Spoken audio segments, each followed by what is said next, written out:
Margaret, I was very welcome in. And I suppose I'm just going to focus on e-scooters because, you know, like we can all see it, that often it is under 16-year-olds that are driving these scooters. And I'm just wondering about the role of community safety partnerships and that, like how do you prosecute, like what's the offence for an under 16-year-old? Like we'll say, you know, first of all, what's the offence, I suppose? Secondly, if someone is caught on a, do you think we need to change pursuit policy, legislation around pursuit policy for guarded pursuit? You know, do we actually need a change in legislation? But also, I suppose, if a young person, you know, like what is the route for them to go? Do you take the scooter? Is it parents' responsibility? Is it, you know, are they referred to youth projects? Like, is there a process, you know? I just want to hear more about that, I suppose. Yeah, thanks, Deputy. So, I'll give two things there. So I think everybody under 18 is dealt with under the juvenile liaison scheme. So there's a range of offences around e-scooters. There's a range of them for.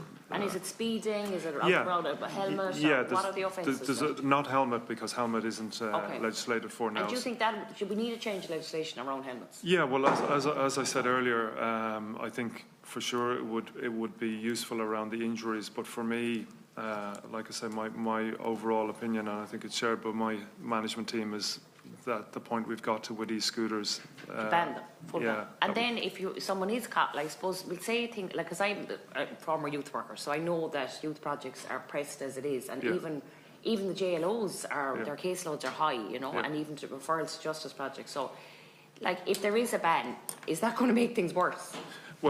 Well, I mean, it would certainly make it far easier for us around seizure. At the moment, again, you can imagine the difficulties. You can't use an e-scooter in a public place if you're under 16. So even for us identifying people who's under 16, who's over 16. And how do you do that at the moment? Yeah, I mean, it's difficult. As I said earlier, I mean, you have people who are wearing masks, they're wearing, some areas, like, shockingly, they're wearing balaclavas going around around communities. So, and I mean, I suppose the injuries, like, wasn't it 6 children in the last 2 weeks, like, with life-changing injuries from... Yeah. It's a real problem for young people. And the other thing from our point of view, the amount of time now that we are spending, say some of the operations I've described earlier, seizing them, going to court to have contested cases where people are trying to get them back, all this time that we're spending on this, like I said earlier, 1,800 seized this year. Every one of those seizures, that's a guard seizing them on the street, that's them bringing back to station, that's them doing the paperwork, that's them doing the computer entries, that's them potentially dealing with a court case to deal with the person looking to get it back. And it's getting young people into the system. Yeah, but all that time, Deputy, that's time they're not attending domestic violence, that's not time they're not dealing with human trafficking, it's time they're, when people say, okay, we're not happy with the response time of guards, this is all time that's taken away from our... And I understand that. Yeah. And I suppose you said, like, many times today that we say road policing is on, road safety, I suppose, is part of all divisions, you know, and are you meeting your targets for recruitment and retention of staff, I suppose? Yeah, absolutely. Like, I think we're in a very positive position now, and the Deputy mentioned it earlier, around recruitment. So the government have funded us for 5,000 people over 5 years. We're in the second year now. You know, I'm really happy around, last year we had 11,000 people apply to join the Guards. This year we had our first recruitment campaign of this year, 2026, and really significant amounts again. Now we're consistently getting in classes who are around 200. So every quarter, roughly, we've around 200 new guards coming out. So we've actually today. And is there many of them going towards? Is experienced guards go towards being a juvenile liaison officer, or you know how? Is there any? I suppose. I think what I'm trying to ask in a roundabout way is, like, if e-scooters are they are such a big issue for young people that we'd say, even though if there is an offence committed and you're going to be referred to juvenile liaison officer, but if you're over 18, are you then being prosecuted? Are you entering the court systems? You know, and are you entering then an area as a young person who's made a mistake? Maybe they were careless. Should be more emphasis be going into community safety partnerships? The majority of these offences are fines. They're fine offences. Okay. Yeah. And The other very important thing that we're doing, and I know this committee is very well aware of it, is around education. So one of the things that we've done is we've written to every school principal and board of management around the responsibility, not just for the children, but also for parents around, particularly around e-scooters. Yeah. So we've really explained that. We've all our school program now. We're working on that around e-scooter awareness. Obviously, we work with the Department of Education on that. So there's a lot of awareness. Is that part with the RSA, or is that part of yourselves? Yeah, look, I mean, the RSA obviously have an important element of it for public awareness, but for us, the people that we deal with, the young people that you spoke about, it's very important that we try and get the messaging across. 100%, and I suppose youth services have a huge role there. Yeah, and the funding of youth services, and I think I just want to ask you as well about, you said for if there is checkpoints, that it's like, how do you like, that is definitely a deterrent, is if you're going to have breathalyzer checkpoints.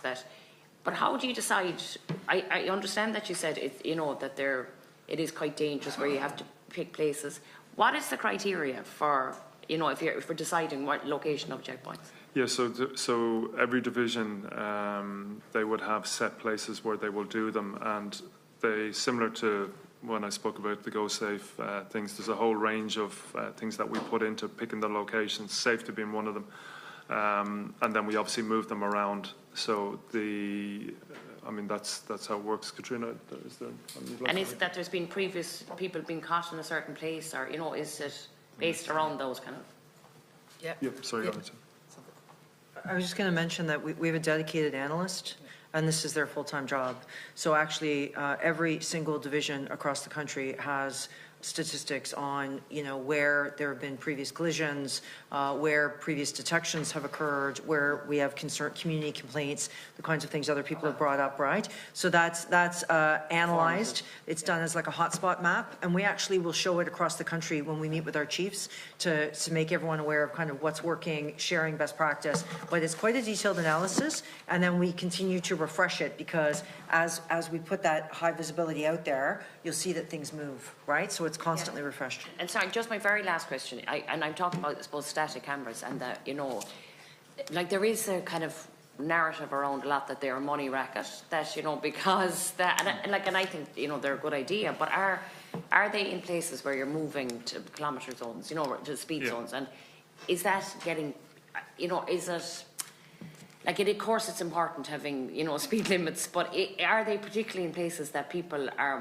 might be, and I know this from driving myself, that you're in 80 kilometres, you might be in 120, then all of a sudden you're in 80 really quickly. And is that kind of, what about that kind of, kind of assumption that they're money racket? Yeah, no, absolutely not. I mean, the first thing with them, I think it's really important to be clear on, the revenue from any of that doesn't come back to An Garda Síochána. So none of that, comes back into Central Exchequer. Do you think it should go back into An Garda Síochána? Yeah, well, I mean, different countries do it in different ways, but I mean that's the system it is at the moment. And like from our point of view, there's never any discussions around making more money from it. That never enters the conversation. And the issue about the speed limits, they're matters for local authorities to deal with. Like, they set the speed limits. We don't do that. Yeah, no, I know that. It's just the positioning of cameras. And the positioning, certainly, they're not picked because they're going from one speed limit to another. It's as I said earlier, it's 3 years of collision data that's analysed. As Shauna said, our analytical people work with Go Safe and TII to pick the location. So, Thank you. Yeah.